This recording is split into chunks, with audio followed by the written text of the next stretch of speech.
नमस्कार। राजनीतिक खबरों के सबसे दिलचस्प ठिकाने में मैं रूपेश मिश्रा आप सभी का स्वागत करता हूं।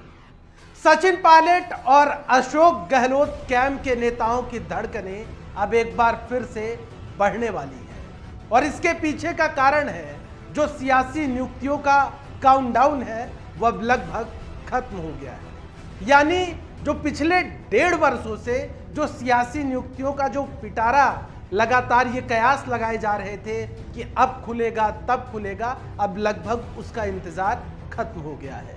मुख्यमंत्री निवास से जो हमारे पास जो हमारे सोर्स जो हमको ये सूचना दे रहे हैं, जो हमको इनपुट मिल रहा है वो ये है कि सियासी नियुक्तियों को लेकर अब मुख्यमंत्री गहलोत सरकार ने पूरी तैयारियां कर ली हैं और तकरीबन दर्जन भर नामों की फाइल राजभवन भेजी जा चुकी है और वहां से अंतिम मुहर लगने के बाद सियासी नियुक्तियों का जो पिटारा है दर्जन भर नामों का वो खोल दिया जाएगा।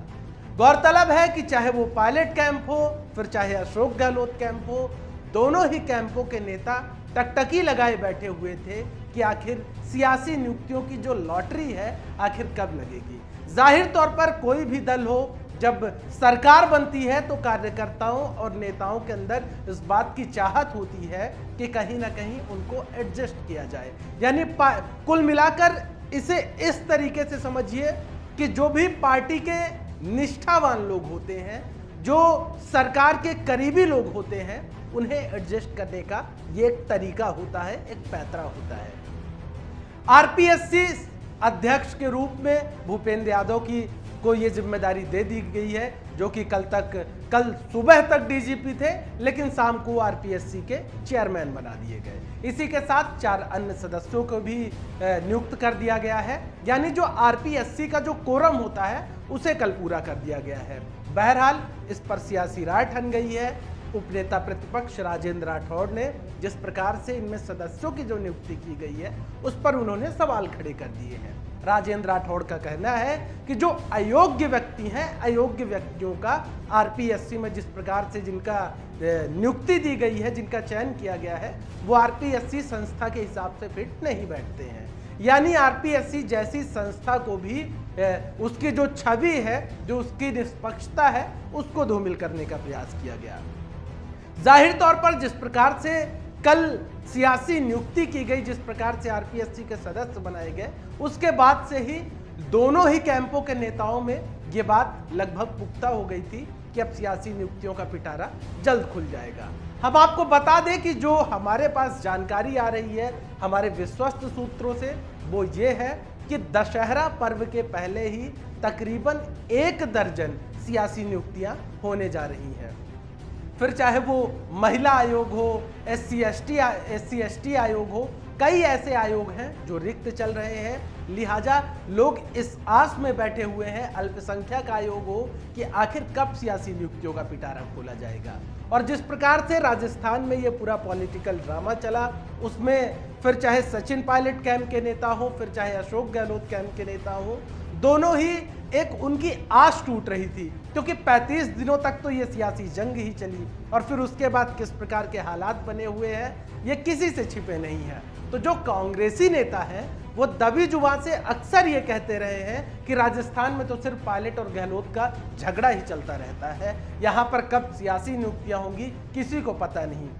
कुल मिलाकर ये कह सकते हैं कि जो कार्यकर्ता है, फिर चाहे वो सचिन पायलट कैंप से ताल्लुकात रखता हो या फिर अशोक गहलोत कैंप से ताल्लुकात रखता हो, लेकिन जब उनकी सियासी नियुक्तियां नहीं हुई तो दोनों ही कैंप के नेता मायूस बैठ गए थे कि समझ नहीं आ रहा कि आखिर अब राजस्थान में क्या होगा, कब सियासी नियुक्तियां की जाएंगी। बहरहाल उनके लिए ये एक खुशखबरी भी है, लेकिन देखना ये होगा कि लॉटरी किसकी लगती है। और जाहिर तौर पर जिस प्रकार से हमारे पास जो सूचना है कि तकरीबन 1 दर्जन नामों की जो फाइल है वो राजभवन भेजी गई है, लेकिन यहाँ पर बड़ा सवाल ये उठता है कि उन 1 दर्जन नामों में से सचिन पायलट कैंप के कितने नाम रहते हैं, अशोक गहलोत कैंप के कितने नाम रहते हैं। क्या यहाँ पर भी जो शक्ति का संतुलन है वो बनाने की कोशिश की गई है। खैर ये बात तो जब लिस्ट सामने आएगी उसके बाद सार्वजनिक हो पाएगी, लेकिन जिस प्रकार से सियासी नियुक्तियों का जो काउंटडाउन है, जो खत्म हुआ है, वो जाहिर तौर पर कांग्रेसी कार्यकर्ताओं के लिए, कांग्रेसी नेताओं के लिए एक शुभ संकेत है। बहरहाल देखना ये होगा कि लॉटरी किन नेताओं की लगती है और इस लॉटरी में पायलट कैंप के कितने नेता होते हैं, अशोक गहलोत कैंप के कितने नेता होते हैं, ये बात देखने वाली होगी।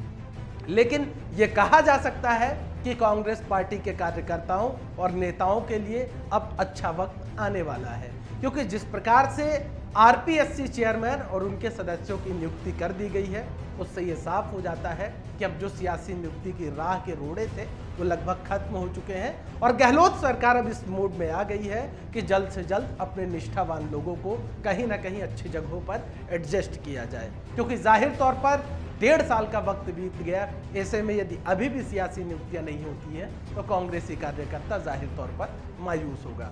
बहरहाल देखना यह होगा कि उन 1 दर्जन नामों की जो सूची जो राजभवन भेजी गई है वो सार्वजनिक कब होती है, कब इन नामों की घोषणा होती है, इस पर हमारी तमाम निगाहें बनी हुई है। जो भी लेटेस्ट और बड़ा अपडेट होगा हम आपके समक्ष लेकर हाजिर होते रहेंगे।